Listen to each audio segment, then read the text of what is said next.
بسم اللہ الرحمن الرحیم۔ صدر محترم، مہمان خصوصی اور معزز حاضرین،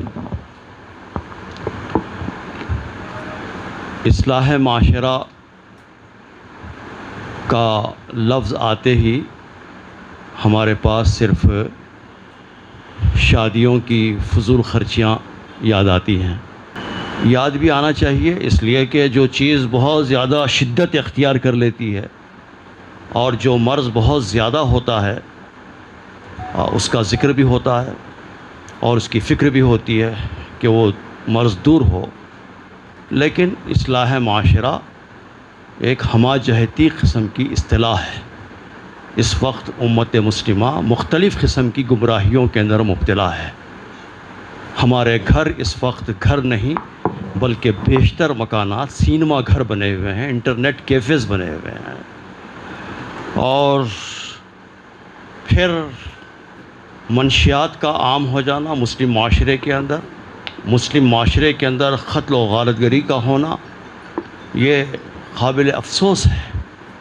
تو یہ سب چیزوں کی اصلاح ہونا ہے، اور اس کے لیے جو فکر مند لوگ ہیں ان کو آگے آنے کی ضرورت ہے۔ اس میں سے جو انفلوئنشل لوگ ہیں، با اثر لوگ ہیں، وہ آگے آئیں۔ مشائقین ہیں، گدی نشین ہیں، علماء ہیں، ائمہ اکرام ہیں، خطیب حضرات ہیں، سماجی کارکنان ہیں، وہ سب میدان کے اندر آئیں۔ مسلمانوں کے اندر کوئی اختلاف نہیں پایا جاتا۔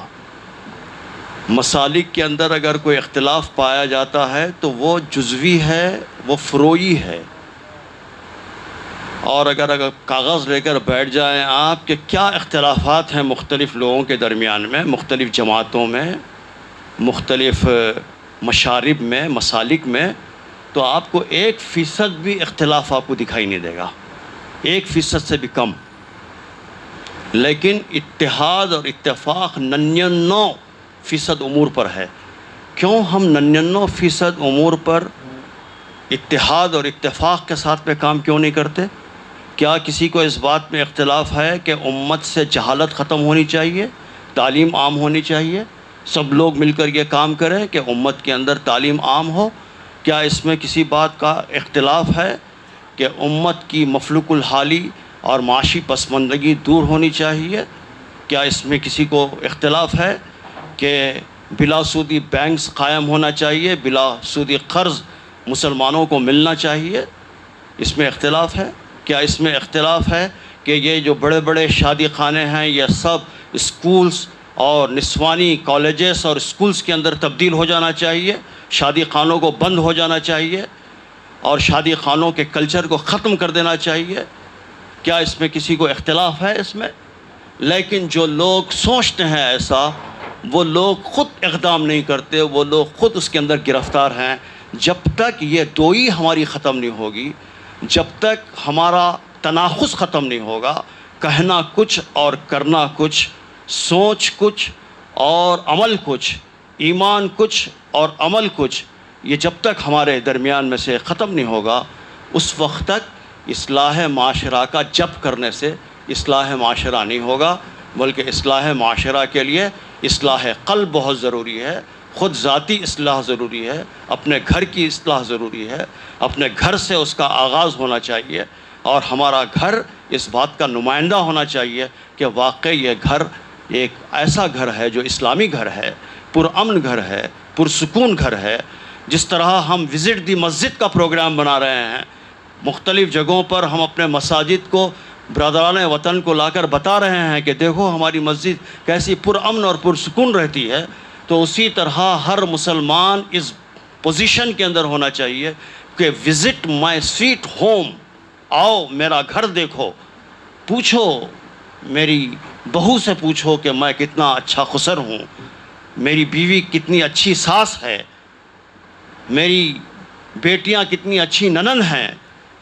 وہ آئے، پوچھے، دیکھے میرے گھر کو، میرے گھر کے سلیقے کو دیکھے، طریقے کو دیکھے۔ تو یہ اگر ہمارے اندر پیدا ہو جائے گا تو انشاءاللہ اصلاح اس کے لیے فکر ضروری ہے۔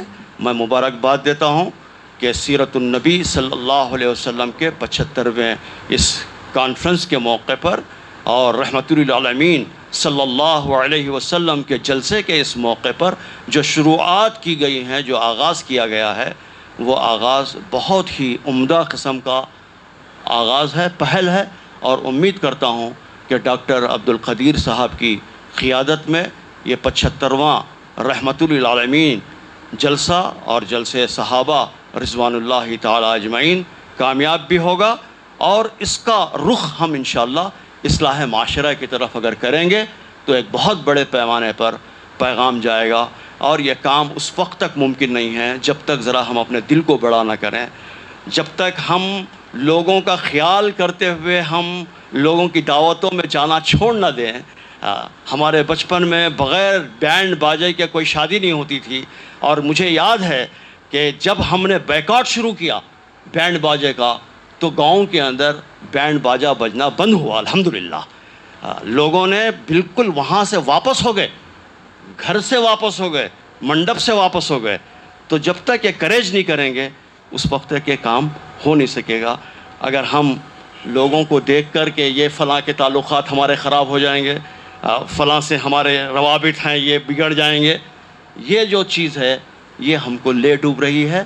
اس کے اندر ذرا سا کریج اگر پیدا کر لیں ہم تو انشاءاللہ یہ تمام کوششیں کامیاب اور کامران ہوں گے۔ اللہ تعالیٰ سے دعا ہے کہ اللہ تعالیٰ یہ امت جو امت وسطیٰ ہے، رحمت للعالمین صلی اللہ علیہ وسلم کی امت ہے، تا قیامت انشاءاللہ یہ امت رہے گی، اور اس امت کے اندر اصلاح کا کام ہمیشہ جاری رہتے رہنا چاہیے، اس لیے کہ عمارت جتنی پرانی ہوتی رہتی ہے اتنی اس کے اندر خرابی بھی پیدا ہوتے رہتی ہے، اس کی گچی گرتی ہے، اس کا چونا گرتا ہے، اس کی حق پاشی کرتے رہنا بے حد ضروری ہوتا ہے۔ جب تک آپ مینٹین نہیں کریں گے عمارت کو اس وقت تک وہ عمارت باقی نہیں رہ سکتی۔ اس لیے اصلاح معاشرہ کا کام دراصل معاشرے کے مینٹین کرنے کا کام ہے۔ اللہ تعالی ہمارے ساتھ خیر کا معاملہ فرمائے۔ وآخر دعوانا ان الحمدللہ رب العالمین۔